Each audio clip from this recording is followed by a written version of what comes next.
everyone, welcome to my channel. My name is Theresa Bartelle with Bartelle's Financial Coaching.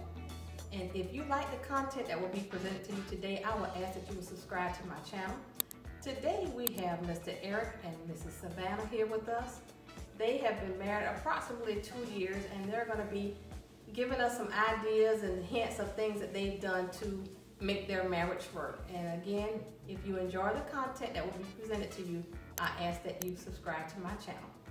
Hi, Eric and Savannah. How are y'all? We're great. Good. Okay, Eric, can you give us a little bit of information about you? Yeah. So I am 24 years old. Graduated college about 2 years ago. So I've been in the workforce for full 2 years now. We got married about 2 years ago, so we've just been living out in Kyle off of one income. We've been working and figuring everything out. Okay, and tell us a little bit about you, Savannah. Hi, Savannah. I'm 23 years old.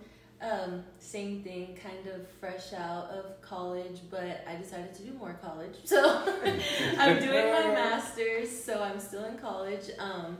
And yeah, we both went to Houston Tillotson University. We went to HBCU together. We met there, and now, like Eric said, we've been married for 2 years, and I'm just a full-time master's student, and Eric works full-time, and we just making it. Yeah, okay, so tell everyone what you're getting your degree in. I'm doing my Master's of Science in Athletic Training. Okay, and what did you get your degree in? Communications. And so how old were you two when y'all got married? I just turned 23. And I was 21, about to turn 22. Okay, so y'all got married after you graduated from college, but you went ahead on and got a job. But Savannah, you stayed in college and continued with your master's. So you all are functioning off of a one-income family, correct? Yep. Yes. Okay, you got anything you want to add, honey? So far, I mean, I think it's great because Savannah's in college and Eric is taking care of the household. So one-income family, I'm interested in kind of understand how you make it work, Eric, with one income, with Savannah in college. How you making that work with your finances? Yeah, so originally, my parents my dad was in the military, so they started out, he went to the military, that's because they just needed it to survive, the benefits and all that stuff. So they had started building up their own financial stability because they had to. And so kind of like y'all, they went through life, had to figure everything out, and got stable with themselves. So they started teaching me and my sisters the importance of like saving and like not to overindulge yourself in like credit cards and all that stuff. Right. So after I graduated, so I'm a year ahead of her. So when I graduated, I stayed home for a year. And then just my parents didn't make me pay rent. They knew we were getting married. So I saved up some of my money to help us like pay for our wedding and stuff like that. So it really started there, with my parents allowing me to stay home and not have to pay any bills. So I kind of had a good little nest egg for us whenever we did step into marriage, because things take time to like furniture and all that stuff. So we kind of had to learn early how to stay afloat, and because our age, we want to buy like the shoes, the clothes, like eat at these nice places. Like we're newlyweds, so we want to go to all these different trips and like do all that. So having to keep ourselves below the radar was something that we had to like learn and like ask God for us to be content with like early on. So now we're just like, we're still on one income, but we're like living in abundance because we were able to like follow the principles of Christ and like be good stewards over what we have. And God was just blessing us left and right, not specifically financially, but like just in our mentality. We were able to be good stewards with our money, which allowed us to be able to afford certain other luxuries that we wouldn't necessarily have if we didn't have that wisdom to begin with. And then at such a young age, how did you know that you needed to have a nest egg for you and Savannah? Because a lot of young men would not have that concept. Yeah, I think a lot of it's just, so me knowing that she was going to be in school, I knew that it was all on me, and my dad raised me to be like, you better provide. So me knowing that, and I'm glad God did it this way too, because it made me grow up before I was even like ready for it. So knowing that she was going to be working, I wanted to be able to, and knowing her program was going to be hard, we knew that from the jump. So I didn't want her to have to work and be doing, because she not only does a full class load, but she does clinicals to where she goes off site. So her week is booked. So I didn't want to put her into the position to where she had to work some night shifts to help us with our finances, our monthly bills and stuff like that. So I knew we both knew that we had to be on top of everything so we could like stay afloat. So just knowing in the back of my mind, if we don't stay afloat, we're going to sink. And I know we have helpful families and parents, but bail you out. Yeah, they were going to bail us out. And so they told us beforehand, like, we both knew what we were getting ourselves into. So knowing that we had to work it out between us is what really got us, like, to be able to keep that, putting the next foot forward. And I'll forever remember, like, because we spent a year planning our wedding. Yeah. We didn't have a wedding planner. We did it all ourselves. So we would be sitting at his parents' kitchen table planning stuff, and his dad would always walk by, look at all the stuff, and be like, always remember, there's life after the wedding. And he never let us forget it. The whole year we planned our wedding, I can't even count how many times we heard that. And it just was so good at keeping us, it was like a reality check in the midst of all the blissfulness and being on cloud nine, planning our wedding, and me ready to feel like a princess with my dress and the hair and the makeup. It was nice to always have that reality check from his dad, and it was always so gentle but so like, oh my gosh, like it's true. And that was also his gentle way of being like he said, like, we're not gonna bail y'all out. So yeah, and he was right. Because I stayed home, we knew like we had a little bit of money to like throw into the wedding, and like our family's helping us out and stuff. So it was easy for us to try to like go ahead and like do all this big extravagant. We had like a pretty nice wedding, but we made sure to cut costs where we could because we knew life was gonna hit us. And so for the people who might be listening to us now, they may not understand what the term means, that there's life after the wedding. Can y'all give a brief idea and break that down for people who don't really know what that means? So when you think about like getting married, right, there's only positive things that enter your mind, like, oh, like, we're just gonna be with my favorite person, like, life is just gonna be smooth. But then you forget about bills, car notes, emergencies, groceries. For two people every week. Everything is times two. Everything is times two. And also knowing what you have to pay for, like insurance, doctor visits, keeping up, just our overall health. All those things add up. And you don't realize how much thought and energy you have to put into planning to be successful in a marriage. And that's what we had to like prioritize, is like, we don't just want to be here just surviving. We want to be able to have like victory and like maximizing what our circumstances are. And then just piggybacking off of that, like, meaning there's life after the wedding. Your friends and your family love to be a part of the wedding planning and be in the wedding and be there and take all the pictures. But when y'all drive off and go on the honeymoon or whatever y'all do, when you get back home, I remember the morning after our wedding, waking up and like looking and being like, we're just on our own, like, because we were so young. I was still fully dependent on my parents financially, because I graduated college, and my parents did it to where I didn't have to work during college. I could just focus on school, and I also played volleyball. So I didn't work, so I was fully financially dependent on my parents. I graduated May 7th, walked the stage May 7th, and we got married May 28th. So I went from being fully dependent on my parents to May 29th, waking up and being like, so do I use your debit card for food? Or like, I still have my mom's. Like, I feel weird not using my mom's. And then, like, I've only ever used my mom my whole life. Like, I don't. And so it, like I said, so all that to say, your family and your friends love to be a part of the wedding and help you decorate and help you pick out the $1,000 dress, sometimes $2,000, $3,000 more, and all the thousands you'll spend on the reception, the food. The family and the friends love to be present for that, but no matter how much family and friends love you, they're not going to be there to, like he said, pay your bills and feed your family and keep the roof over your head. And that's not their responsibility either. So I think that's what there's life after the wedding means. And I also think, like, he was trying to show us there's luxuries and then there's necessities. So being the way that he was, like, he would see some of the things that we were doing that were luxuries that we didn't necessarily need to have. And so I think he was trying to show us, like, in his way, that there's certain things, like, I get you want to have a good wedding, like a nice wedding, but some things are just, you need to learn how to say no to certain things. Tell them.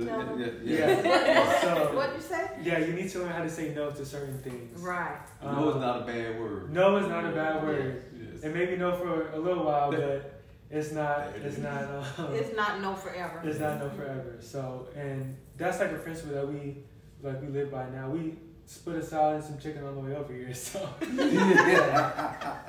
Okay, tell me, what did y'all do on the way over here? What? We split a little HEB bag salad. And it's a rotisserie chicken. And so why did y'all do that? Why did you split that? So we plan out our groceries every week, and we knew we were coming down here to San Antonio with you guys, with family, so we knew there was going to be food somewhere else. I actually texted her earlier today. I was like, Chick-fil-A sounds so good right now. And then she had to remind me, like, what about our budgeting? And I was like, all right. So we had already planned. We already bought the chicken earlier this week. We already bought the salad. So, like, just having those little constant, like, plans for things allow you to not.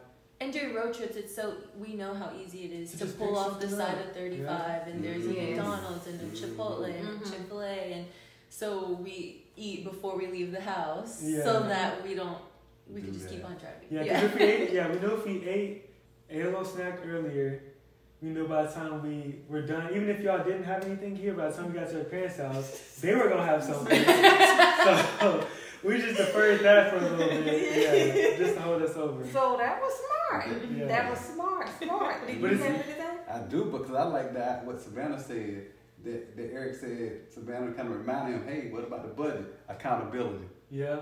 So you need accountability, a partner to make sure you're accountable. So your spouse is your accountability partner. So I like that. And speaking of that, that's one thing that makes, like, our dynamic work so well. Because even though, like, she's not working, she still, like, helps, like, we both keep each other accountable with, like, our spending. Because it's easy to, like, not think about, like, whenever you're with your parents, you're not thinking about, like, any money or any, right. You're not thinking about nothing but, I want this, I want that. But, like, she has made it a point to where we both are being responsible with what's coming in and what's coming out. So that's really what helps us keep on track. So when I want to spend a little extra, she keeps me in check. When she wants to spend a little extra, I keep her in check. And we have a healthy balance with that. Okay, nice. So now do y'all use a written budget? How do y'all budget? Because I heard y'all say the word budget. How do y'all do that? So for a while, because we were under one income, I knew what was coming in every month and knew what was going out. So we just did it. We didn't even track. I would just kind of keep track of it in my bank account. Like, all right, we're at, we got $200 left, and we got a whole week's worth of groceries left. We're supposed to go out to eat with our friends, and we'll just have to let it go to a few bucks in there, wait till we get paid. But a while ago, we took the Ramsey course. We used that budgeting app, and we like. And that one's a $0 budget. So we tell them what budget app you use. What did you use? It's called Every Dollar. Okay. Dave Ramsey? Yeah, and it's by Dave Ramsey. By Dave Ramsey, and so it makes every dollar that you have a place. So whether it's putting it towards your tithe and offering, whether it's groceries, whether it's putting it to the side for savings, or putting it towards a trip, you got to plan out every single dollar. So that allowed us to not overspend for us, because we live right next to HEB. Oh, boy. So we love trying food and eating all kind of stuff. So for some insight, before we started doing the $0 budget, we were spending $600. yeah, What was it? like $600 a month at HEB. For 2 people. For food. Yeah, For groceries. That's not counting eating out.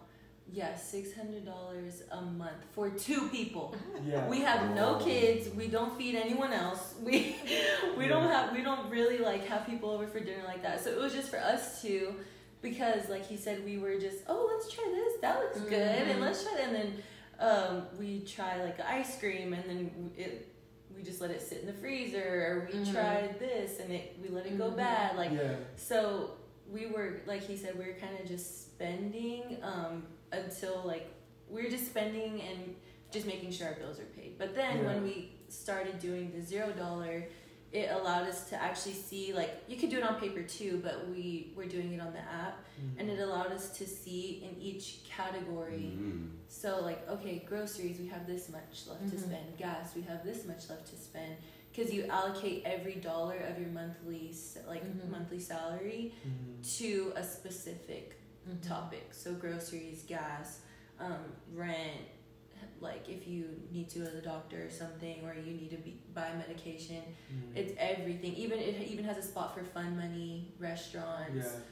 So we still give ourselves that wiggle room to have like just fun spending money, but it allowed us to see how much we had left in each area. Because we were when you go check the check, and you aren't tracking anything, sometimes it'll be like, oh, we don't have like, it would be right after we paid rent, it was like, oh, we don't have like a lot of money to spend on like going to eat with our friends, like buying stuff around the grocery store, because we had the previous month we were just spending and not keeping track of it. So sometimes we would get into these like little lull moments where we only had like $50 in our bank account, but it's because we weren't responsible with everything else. So now we're at a point where if we didn't, we can't spend our fun money or our grocery money on fun money because everything is already allocated. And so now knowing that we have, and the biggest thing for us is the app makes you go into your bank account before and put how much you were spending previously. Because the banking apps will show you how much you're spending at the gas station, the grocery store, restaurants. It'll kind of categorize that for you. So once we were able to see that, that was like a wake-up call for us. Because we thought there was no room for us to save. There was no room for us to have the little different luxuries because we were on one income. Yeah, because that was our biggest trap. It's like we're on one income, we don't have any room to, and we're eating all the stuff that we buy, so we're not wasting it. And that was also our biggest thing. Like we're not wasting the food. Like we're eating it all up, but that doesn't mean that we have to have it. Okay, so the app has helped y'all to save money? Yeah, helped us to save money category, because now we know when we go into HB every week, when we go to check out, we know where that number needs to be. And so if we're a little bit over, we're at the point to where we plan out our meals. Our groceries are the same every week, because like even though we switch up our meals, have learned how to shop as well. So learning how to shop and learning how to make your own food. That's key. That's key. Learning what ingredients you need, what ingredients you don't need. We eat good.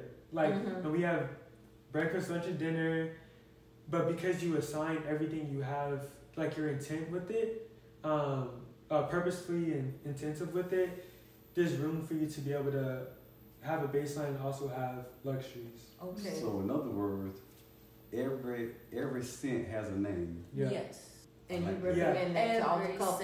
You Yeah. recommend It's that like to this- right? Yeah, it became a goal for us to be like, okay, how much can we afford to like save up? Like how much can we save up this month?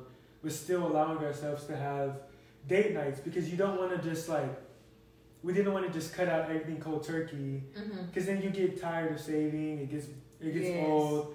So we found a happy medium to where we could keep a strict budget, but we also like put in our budget time for us to enjoy ourselves. So we get that little hit of like fun and adventure, but still keep our financial goals in place. Good. So now each one of you have the app on your phone, so y'all can tell who's spending and what's left. Yeah. Yes. Okay. Yeah, so whenever you can set it up to your bank, we didn't do that, but each time we go, so let's say I go to HEB and he's working or something, I leave HEB and I check out, and then I look at my receipt, and then whatever my total was, I go in the app and I go under the grocery section and input how much I just spent at the grocery store. And then it'll tell me how much I have left to spend the rest of the month. And like it'll get to the point now so we're like, we don't even, it feels good, like we'll be riding the car, we'll check like where we're at for the month. We're like, oh, we did really well this month. Because you create a habit. It's like the biggest thing was like creating habits. Like say that one time. You need to say that. The biggest thing for us was creating habits. And so now we don't even need to like we could have, like for example, the Chick-fil-A example, we could have done that and been fine with our spending money. But it's like once you get in the habit of like knowing that you don't need something, like those little moments like that, if we were to just act on all of them, that's what gets you in a bad place. Yeah. But like we were like literally standing up and eating, like, dang, this is good. Like that salad and that chicken. Yeah, it was good. The food that you have at home is good. And it's that in you getting off track and thinking that the restaurant is better than what you got at home is just a trap for you to fall into. And it does no good. And now like we got, that's what, for two people that at Chick-fil-A it's like $20. Oh yeah. Now it's like we got that in the bank and we'll either spend it somewhere else when we do something with our family that's intentful, or like we'll use it on a date night. Yeah, well, it'll go towards something that has more purpose than Chick-fil-A. Yeah. Okay. Nice. Well, that's good. And so now, Savannah, you mentioned like you had 2 debit cards, moms and husband. Was it a hard adjustment for you to adjust to being able to be free with a debit card versus going under your husband to where you had to be watchful of your money? A little bit, yeah. I was kind of raised kind of sort of check to check also, so I couldn't just use my mom's card however I wanted. I would have to like ask her just to be sure. But yeah, so going to having like a sharing an account, it has been an adjustment, but we just communicate about everything. Like if I need to go to HEB, then I'll just be like, hey, I'm gonna get this, and this, like, that's cool, right? Like, and he'll do the same thing. Oh, I'm gonna go like out to eat with my guy friends, like we're gonna go to this restaurant, is that cool? Just making sure that we're on the same page. I mean, as when you're married, you should communicate about everything anyways. So but yeah, it's not for people that have like the mindset of like, oh, I don't need to tell my spouse like my every move, or I don't need to tell them like how much money I'm spending or where I'm spending it at. Cool if that works for y'all, but but that's not how like we operate, and it's been very efficient. It doesn't. We're not there checking each other like, oh, why are you gonna do that, and why are you gonna go there, and why are you gonna spend that much? It's just like, okay, like that's cool. Just keep in mind, don't go over this amount because this is how much you have left for the month. Or or knowing like, oh, we're going so and so in like a week and a half, so we gotta like start preparing ourselves, prepping ourselves for the future. So like, it's so, once you realize how easy it can be, you start to see everything way differently. Yeah, if it's from a place of, just like you said, the accountability partner. So it's just, if it comes from a place of keeping each other accountable and knowing that y'all share the common goal, which is to be financially free and build up our savings account, knowing like we're on the same team. It's not, it doesn't ever it doesn't ever have to be ugly, or him telling me I can't get something or me telling him he can't get something. It just comes, what does the budget say? Do we have enough fun money for him to go out with his guy friends, or do we have enough grocery money for me to run to HEB and get what I need to get, So if it's there in the budget, then sure, because we intently allocated that at the beginning of the month.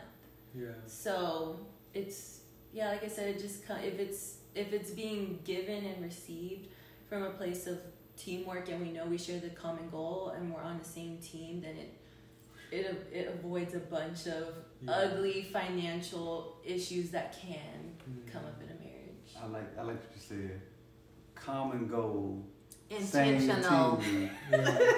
Intentional. Yes. Right. You cannot work against each other and have a successful marriage. You have to be on the same page. You have to communicate, and you have to respect each other. Yes. And they are living by a budget, and they see that living on a budget has really improved and increased their financial gain. So if you're listening to us now, and if you don't have a budget, I'm asking you or recommending that by January 21st of 2024, you figure out a way with your spouse how you can budget your money and manage it better in 2024. Yeah. And then another question that I have for y'all, what made y'all decide to get married young?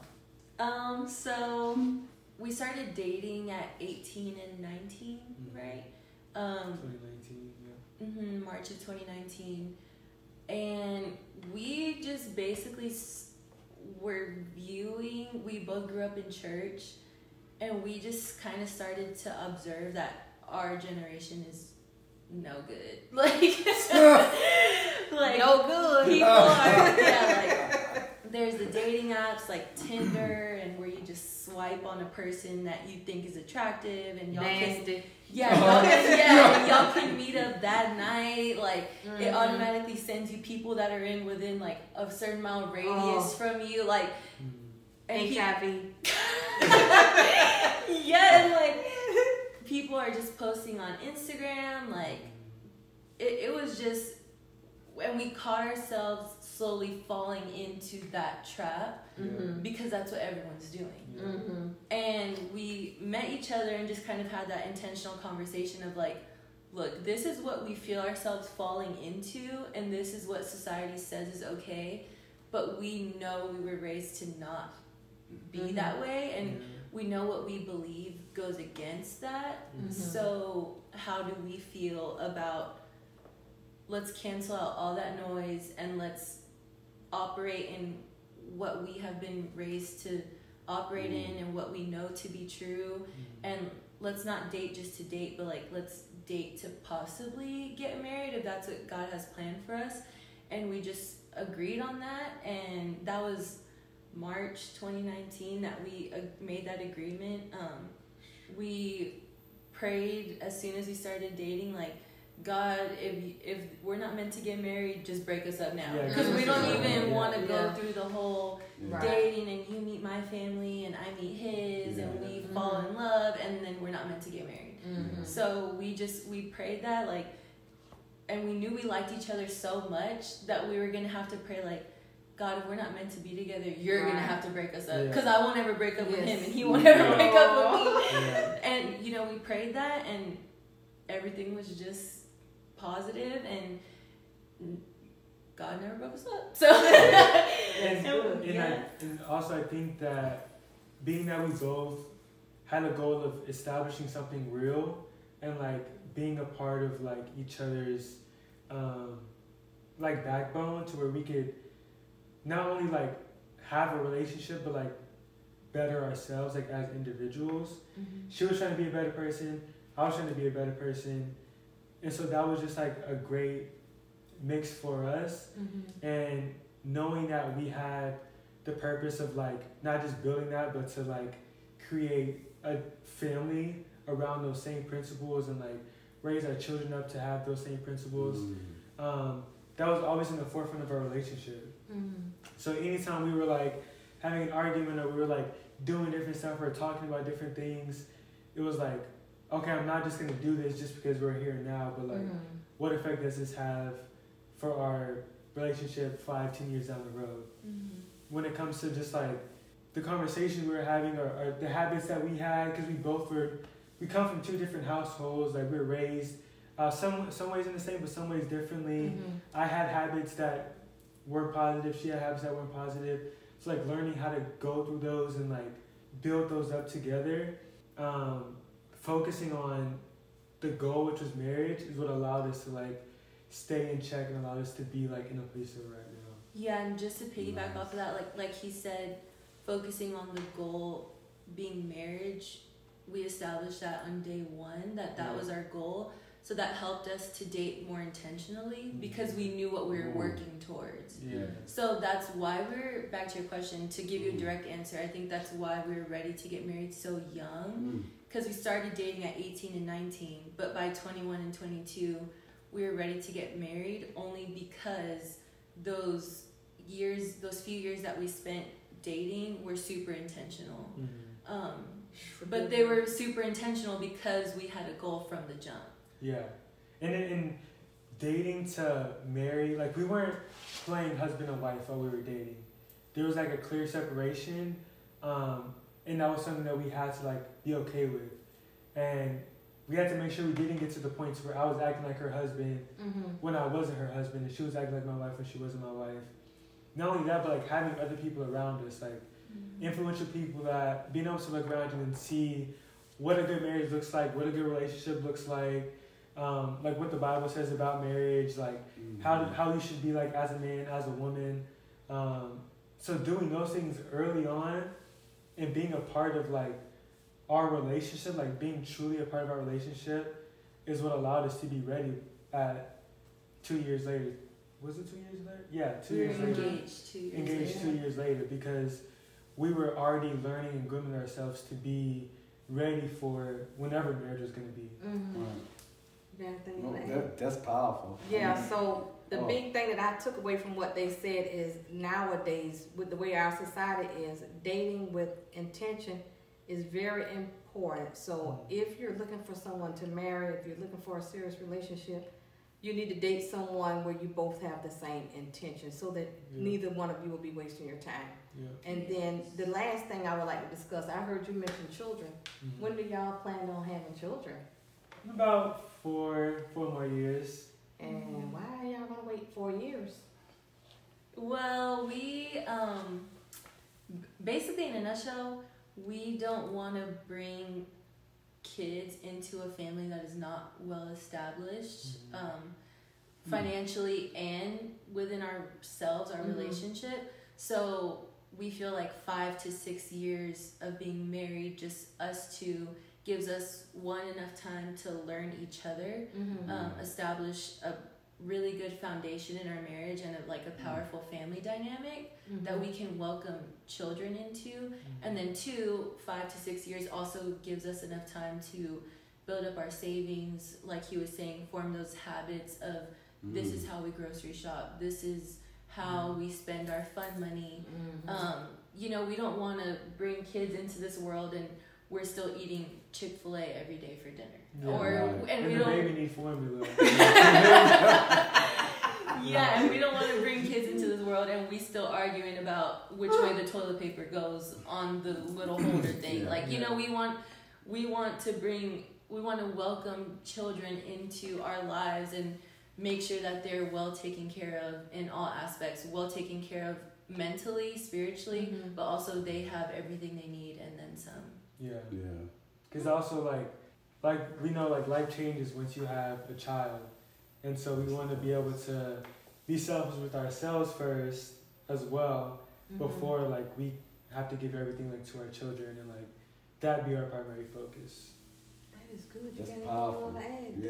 This couple is so magnificent, extraordinary, and I must admit they are young. How old are you now? 24. And how old are you? 23. And I have told them many times that they are like young people with old souls, because if you were able to spend time with them, they are extraordinary. Yeah, they are. Very, very different. Yeah, because I know when we were young, I didn't think like this. So, right. I mean, because this is, to be young these days and think like this is pretty special actually, because, like you said, the Tinder apps and all these other dating apps that's out there now that everybody seems to think that's the way to go, and, and then finances, that's probably out the door, because most of the time when you're young, you want to spend, and you don't think about the future because you just don't. But, and it is hard. Like, we don't want anyone to think that this was easy. Like, being different, quote unquote,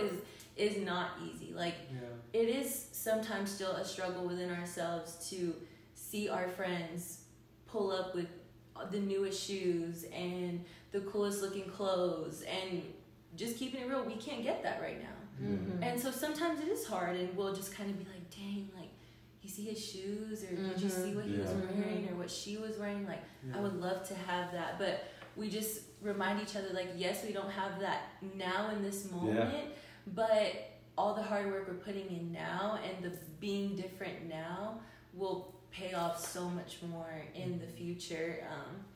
But yeah, so it's definitely not easy, but it is just worth it because of the sense of like peace that it provides. And like also like, so let's take the like buying clothes and like buying shoes for example. So throughout the year, it's like you see something, you want to buy it immediately, like right away, right? But we've learned to like, okay, we can say no to this right now. And so now that Christmas is coming up, we've already like have a list of certain things that we've been wanting, that we've been intentional to save up throughout the year. So now is our time to like indulge and get the things that we want without having to feel guilty or like without taking away from something. Like in the past, if we would have bought the shoes we wanted in that moment, we would have been $150 short on groceries that month, you know, or something like that. A car payment would have been due. It would have been short in our bank account. So, but now, because we took the time to like be intentional with our money. Tell them, what did you do? We were being intentional with our money. Now we get to get a few of the things that we want, and it doesn't make any difference. And you were intentional when you said you were intentional with your money. Yeah. At the beginning of the year, y'all can do things now. You're saying that y'all saved the money, right? Yeah. And so now you're able to go and buy it. Yeah, so saying no to things back in July, August, now in December, we're able to, like he said, get the stuff we want for Christmas, or we see something on sale for Black or we see something on sale for Black Friday. Overflow. We know we can get it because we made the sacrifice back in 6 months ago. So it's just like he said, being intentional but also being proactive. Yeah. Like we know our anniversary is in May, so in February, March, we're already cutting back on our spending in February, March, so that May comes, and on our anniversary, we could get whatever we want. We could do what we want to do. Yeah. Go on a big trip if we want to, eat at a nice restaurant if we want to celebrate us, because back in January, February, we said no to certain things. So it goes back to the old saying, no is not a bad word, and it's not no forever. Yeah, and when I heard you say that, it was like, that's literally what we live by, because, like, for example, with the Chick-fil-A thing, that's $20 in that one day, but think about how many times a week, a month that you want to go out and eat fast food or go out to a restaurant. If you take what you were going to spend then, pocket it off to the side, think about how much you have in excess when it comes to the end of the month. And then we do that a couple times a month, couple times a week. Then at the end of the month, we're like, oh, we can go somewhere else because we have all this extra that we didn't even spend. Because we got in the habit of like, it's okay to say no, and like you'll be fine without it. And right now, like because we are still young, we still like to eat out, we still like to go out with our friends, we still can do that. Like we've set our budget to where we didn't just stop everything cold turkey because it's important to be able to still live your life. Kind of like a diet, like when you cut everything off cold turkey, you're done with it within a week. But whenever you create like a healthy eating schedule, you tend to hold on to it longer because you're kind of indulging a little bit, and everything has a space and a time where you can have it. And so that's what we've put into our marriage. Like we're like she has her nice she has a whole fit on, like I have a whole fit on. But it's because we got things at the right time to where it didn't hurt us in the moment. Yes. Now, since you're the only one working, I have to ask this question, and then we'll start to close. Because you're the only one working, is it your money or is it our money? It's our money. Oh, right answer. And we tell them what is it? What is it's it? our money. So it's not your money. Our money. Yeah. Why is it our money? Make sure you explain it. It's our money because when we got married, we stepped into a covenant to where we become one. So if I step into a covenant and I'm telling her she can't have a certain part of my life, that's just a divide that's going to grow bigger and bigger. And everyone knows money just makes things a lot worse. So we didn't want that to even be a situation for us. And so I didn't want to, and also the fact that if I were to keep in my money, then I'm holding something over her head, and she can't feel like she can go to the grocery store, buy whatever she wants, or like get the energy drink she wants. But because we were both responsible, I knew she wasn't just gonna be buying something crazy. I was gonna be buying nothing crazy. So it's like, what harm is there to have a joint bank account? And now we're at the point to where she's super good with the money, just like if it was her money, because we both have that same mindset when it comes to that money that's in the bank account. Whether she needs something, I need something, it's there for the both of us to have. And what has really stood out to us, shout out to Family Life Austin Church, Pastor Shad in Austin, Texas. Shout out, Pastor. He said, one Sunday he said, money is not the root of all evil, but the heart and the attitude that comes attached with money is a root of evil. So if you're withholding, like he said, if you're joining into a covenant to become one with this person, but you're withholding this part of your life from them, you're withholding your money from them, what's your heart posture behind that? So Yes. What's your motive? Yeah. Oh, what's your motive? Yeah, and this is my wife. Like, I wouldn't, if it was my money, I would be loaning her money, and that's not like I was saying. That's a burden. Like, you don't want to put someone in that position. So yeah, and then as the person who's not working, it would make me feel less than saying, can I have some money to buy myself mascara, or can I have some money to buy myself feminine products from the store? Like, it just makes you feel like he's like something. Like it makes you feel like a child again, like a 10, 12-year-old kid asking your parents for some money, and I know that that's not how he wants me to feel, nor do I want to feel like that. So that's also what dividing your finances can do. It just puts your spouse in the position to feel less than or feel inferior to the person, whether it's the husband or the wife, that they are asking to borrow from. And like, we always like communicate like what we're going to go buy, but it's like, and also like when we first got married, because she was like also like her parents like raised her to be just like considerate. She would ask like, oh hey, can I like get an energy drink? Like, I'm feeling tired on the way to class, can I get energy? And I would have to like, we both had to get used to like, this is our money. Like, you don't have to ask. He would be like, you don't have to ask me. Like, he would have to remind me so much. Because like I told you, I couldn't just swipe my parents' card however I wanted. I had to call Mom, I'm out, can I get this? And she had to either tell me yes or no. So I just was still in that mindset. So probably the first 6-7 months of our marriage, I did that. Like, I would literally call and be like, hey, can I get this? And he would have to be like, you don't have to ask me, or like, stop asking me. Like, he would be like, if we come to a point where we cannot spend any money, believe me, I will tell you. Until I say, because he's the person that also like handles really the finances, so he earns the money right now, but he also kind of like keeps an eye on it over the month. So he was like, trust me, if we got in that red, like, you would know. So and so now we're at a point to where she knows like what groceries we bought for the week, how many times we've been out that month already. So she already knows, like, has an idea of like where we're sitting financially, because a lot of our months look the exact same. So like, that goes for like bigger purchases, like going out to eat, or like getting something for a friend or whatever. So, but like going to the, like, stopping to get some candy or like some snacks on the way to clinicals, like those things you don't want to have to like you said, you don't want to have to ask. Because like, one, it'll get tired on both ends. Like, you just want to be able to grab and go. Like, I can just grab and go, so why can't she? There you go. That is so beautiful, I like that. so beautiful. And so what I just feel is that what y'all are doing now, God is preparing y'all for something bigger. And then to my audience, if you follow me long enough, you'll realize that I am a big Dave Ramsey fan. And what they were explaining is live like no one else today, which is what they're doing, so that they can live like no one else later.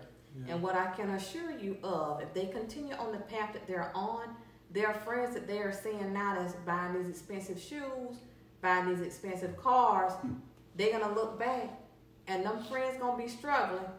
They learn how to manage their money, and they're going to be living large and having peace. So say no to yourself if you want to have a better financial future. And in closing, I'm going to ask each one of you. So Eric, from a man's point of view, I would like for you to give 1 or 2 points to a young married guy out there who's trying to manage his finances. If you could give some points, 1 or 2 will work. Yeah, so for the first point, I would say when it comes to finances, it is what you make it.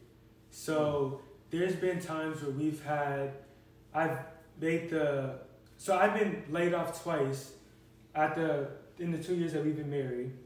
And so naturally, in those sense, like being the financial provider for our home, it's natural for you to want to panic and like get into a rut and just be scared and be just all uptight. But in those moments, we've had like complete peace because we knew that this situation was going to be what we made it. So because we had managed our money in the past, we knew like, okay, we can afford to pull from our savings a little bit. So we didn't have to like just be uptight, panic and just shut down. And so relating that same thing to finances. So whenever you're wanting to have all these different things, especially if you're young, wanting to buy new clothes, like have the nice things, prioritize what you want. So the things that you want, so there's certain shoes that we want, certain clothes that we want. Write those things down and act as if you were to buy them in the moment, but put that money aside and keep it in your back pocket until you can, a few months down the road, do that a couple times to where you can spend that money and it not be able to affect you in the moment. Because what that'll teach you is I can have a desire to have something but not actually have it. And it feels a lot better when you can have it without sacrificing anything than it does to have it and sacrifice something in the moment. Because whenever you're living with someone else, every decision that you make affects the other person. So being able to say no is like, it's okay to be able to say no, and it feels just fine. Like you'll get over it. Like, and it takes time to do that. And that's my second point is it takes time to get yourself to be able to stand on 2 feet. We've fallen multiple times, but we've gotten up and gotten back on track every single time. And so now we're in the point to where we can see ourselves we're about to trip, but we don't fall all the way down because we know what it looks like to make that complete fall. Then we know what it feels like to hit the ground, and we don't want that for ourselves. And we know that tripping and falling is not worth it in the moment. It puts you to like in a bad mindset. Then you're struggling. You got these shoes, or you ate out a few times, but now you only got $20 in your bank account. So like, take time to establish what you want, and it's all gonna come together in the end. Very good. All right. So for you, Savannah, if you could give 1 to 2 points related to finances to a young lady who might be out there and she's within a 1-income home, and maybe she's in school or maybe she's not, whatever advice you could give. I would say, just as a female, it's natural for us. We want the makeup, we want the jewelry, the clothes, the shoes. We see a cute outfit online or in the store and we just want it. And sometimes we feel like we need it. Like we just, we need it. Like, oh my gosh, those are the cutest shoes I've ever seen. I need it. Like and you just really feel like and you picture yourself walking down the street in it. You picture yourself strutting the shoes and in the outfit. And it just all happens so fast and you're like, I just need it. And if I leave it alone for 5 months and come back, it might not be here anymore. It'll be gone. And it might run out of my size. And all that just happens. But as, like, that's natural, so don't beat yourself up as like, it's natural for both female and males. Don't beat yourself up for feeling that way, but like Eric was saying, you will survive, and it is okay to say no. And maybe you feel like, well, I need this pair of pants, or I need these shoes because I wear the same ones all the time, and everyone at work is probably noticing that I only wear. In reality, people don't pay that much attention, honestly. Too much going on. Yes, people don't pay that much attention to, oh, you wore those jeans once every week, or you wear those jeans twice a week, maybe even 3 times a week. Like, people aren't paying that much attention. You are making a bigger deal in your mind of what people think about you than what is actually true. Yeah, than what's actually true. So just kind of, you know, try to break down that barrier of like, oh, what are people thinking about me? I know that is more common in women to just kind of be like, oh, well, my coworkers dress super cute, so I need to dress super cute. Or all the girls at church wear like these super nice dresses and nice shoes, so I need to do that too. But in reality, like you don't. You will survive. You'll still be able to sleep at night without the new pair of shoes, and it's okay. Like, it in the moment, yes, it does feel a little bad, or it might make you feel a little down, but everything is just for a season. 'Cause like we were saying, we say no now so that months or years later we can have those things that we worked so hard for. So yeah, I would say that that's my first point. My second point, really just, I feel like in our first 2 years of marriage, I've gotten to know God differently in a way that I never had to know him or trust him before, just because my parents and my grandparents blessed me with such a great life where I never lacked for anything. So I've never truly had to just surrender and trust God as a provider. And not just providing like happiness, but literally providing rent. Provide, like he said, the 2 layoffs, providing rent, providing food. Like, trusting God in that capacity is scary. And it's different. And it's something I've never had to do before until we got married.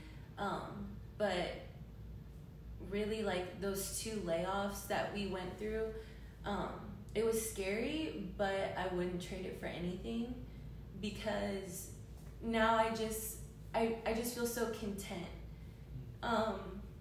And I just know now that if we can make it through that, we can make it through anything. That's right. And I know that the foundation of our marriage and the foundation of our family is built on such a solid foundation. And thanks.